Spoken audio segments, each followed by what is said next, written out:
Hey, I'm Hunt, and this is Hunt on LSU, your channel for LSU Fighting Tiger football talk. Enjoy the video. We want you to leave a comment below, hit that like button, and subscribe right below the video. Enjoy. Glenn, how are you? Doing all right, Hunt. Things have changed since the last time we talked quite a bit for both football and basketball, which is good. Yeah, wins. Team, they've won some games, which Yeah. is always encouraging. LSU beats Vanderbilt on Saturday night. Did you have a main takeaway from that one?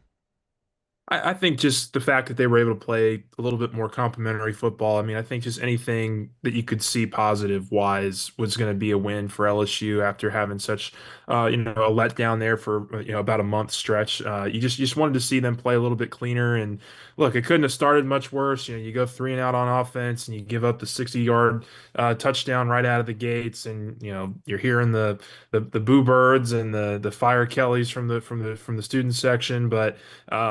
Look, I think they settled in nicely into that game. They were able to tie it up right there on the next drive, and Vanderbilt never really got back into it from a leading perspective. It didn't really ever feel like LSU was out of control of that game. It felt like they were able to control the game for the most part the rest of the way. Thought the defensive line had a really nice night. I thought Savion Jones and Braden Swinson, Weeks through the middle, really got a lot of pressure on Diego Pavia and kind of made him uncomfortable. I think there were 8 or 9 quarterback hurries there, which kind of got him out of his game. So was a strong effort from that perspective. I thought Nussmeier played probably his best game of the season.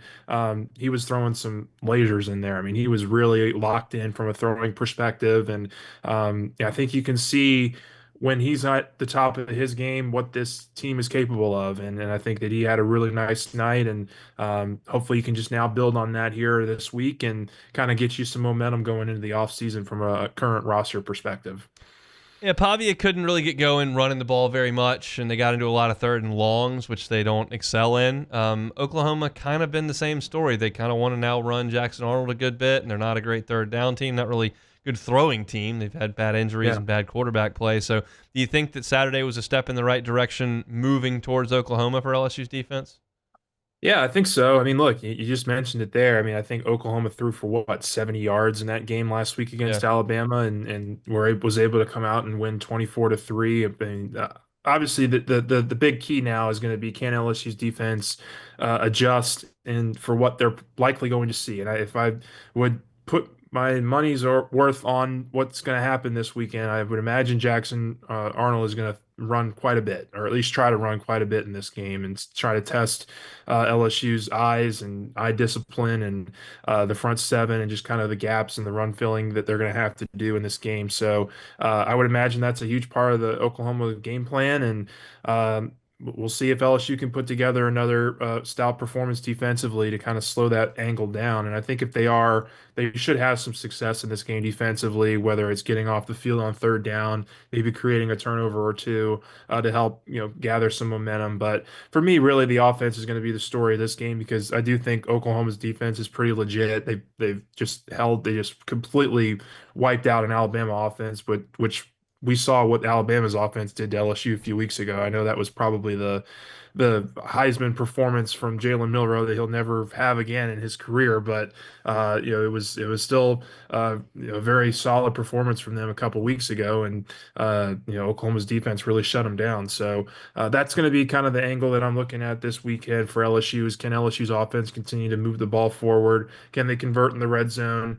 They were able to, I think, have 3 touchdowns last week, and I think 2 of those came, kind of in that 21, 22 yards and in. It might have been all three actually that came in inside the 30. So just hopefully they can continue to have that kind of success as an offense. And I'd like to see some of these seniors kind of go out on a high note. I know that's always a real kind of fun storyline for the last week of the season, is seeing which seniors can have big days, and maybe Josh Williams can continue what he did last weekend and kind of put the team on his back a little bit. How would you assess LSU's wide receiver play this year?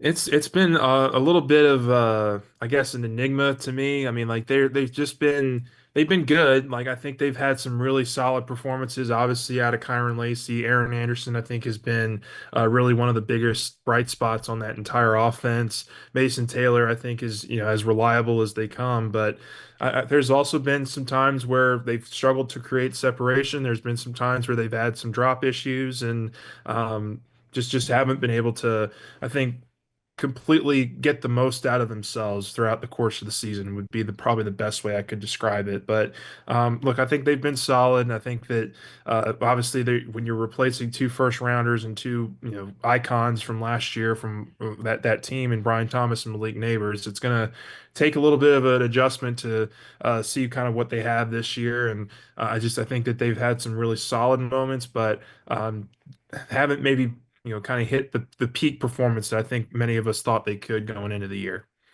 You mentioned you thought Garrett Nussmeier played his best game on Saturday. What aspect of it did you like?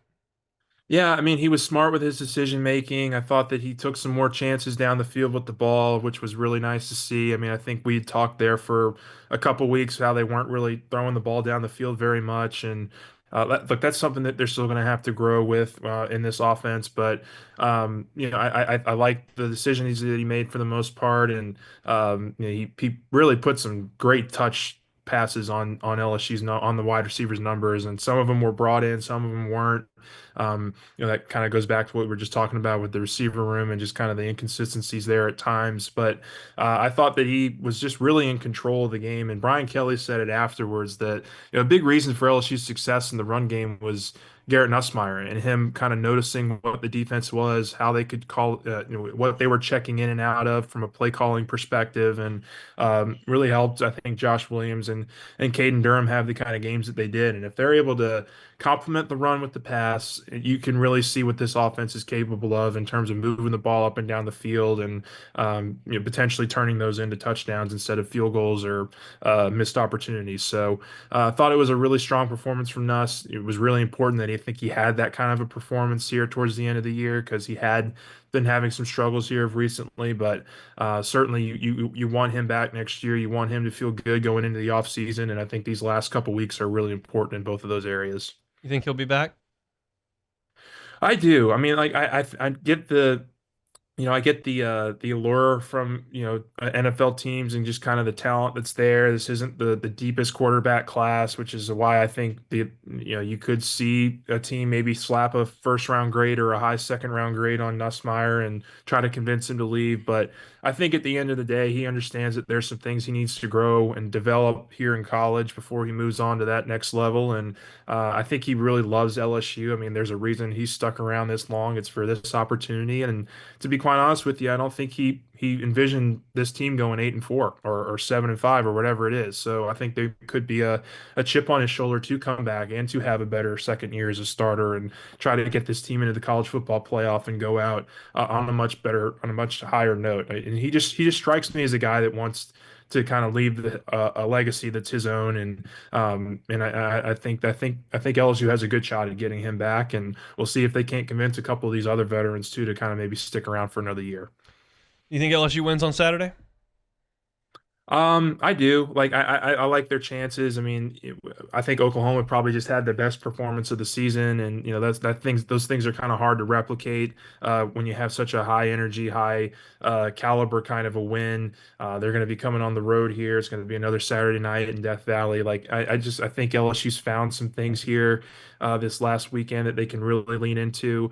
One of the things I thought was really interesting from Coach Kelly was that they've really simplified the playbook offensively. It's been a lot of the same play calls, a lot of just kind of honing in on what these players actually like and want to do in terms of running the offense. So if they can keep it simple and continue to move the ball offensively, get off the field on third down on defense, and kind of really limit what Jackson Arnold can do from a quarterback perspective, I like LSU's chances to get out with a win. He's Glen West, Go 24/7, covers LSU football, basketball, baseball, as well as recruiting over there at Go 24/7. Hey, thanks for watching Hunt on LSU. Before you get out of here, do us a couple of favors. Hit that like button, leave your comments below, and subscribe to the channel for all your Fighting Tiger football talk. See you next time.